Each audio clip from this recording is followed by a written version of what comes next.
Okay, guys, this is part 2 of solving quadratics taking the square root. Okay, and this is what we're used to. This was part 1, so let's just do a review of that. So step 1 is to get that x squared all by itself. So we would have to divide by 2 on both sides.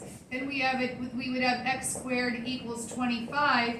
And to solve for x, we have to take the square root of both sides. Okay, bring down your x, and then x equals positive or negative 5.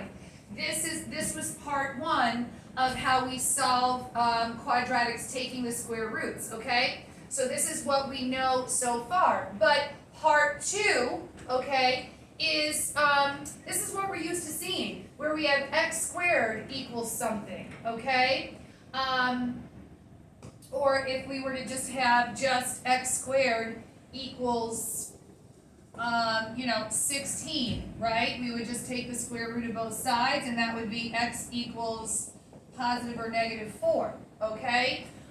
So that's what we're used to, is when we have x squared equals something. Let's just put 25 there, okay?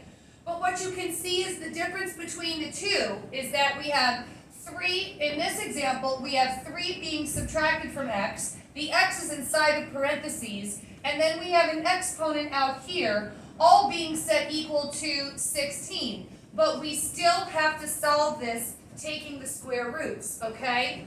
So, step 1 in this example would be to immediately go ahead and take the square roots right away. So that we bring down what we have left over, which is x minus 3 equals positive or negative 4, okay? And this symbol, positive or negative 4, we should recognize from the quadratic formula. Then we'll circle that, split it, okay? And we're going to write this equation in 2 ways. We're going to do x minus 3 equals positive 4 on the left. Then on the right, we're going to do x minus 3 equals negative 4 on the right. And solve for x on both sides. What's good about this example is that you solve both sides exactly the same way. So we're going to add 3 to both sides, and we got x equals 7.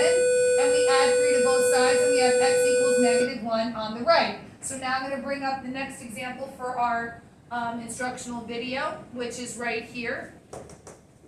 Okay, and then we'll be done.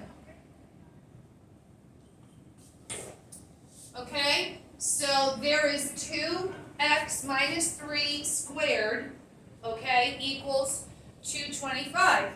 So, again, we want to solve for x, okay, and look at what's happening here. 2 is being multiplied to it, 3 is being subtracted from it, it's inside parentheses, it's being squared. So we have to get rid of all of this to get to the inside to get to x.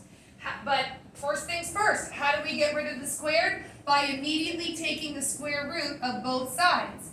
And we take down bring down what's inside, and we have a positive or negative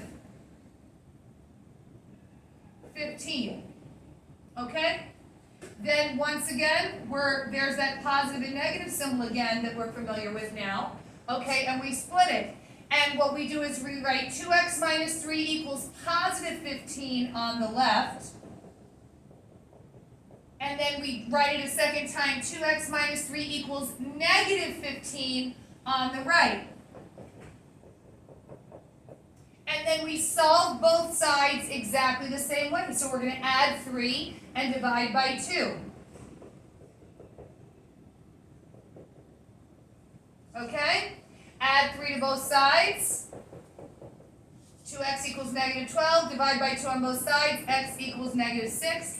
And that's how we solve quadratics by taking the square root with this example. Okay?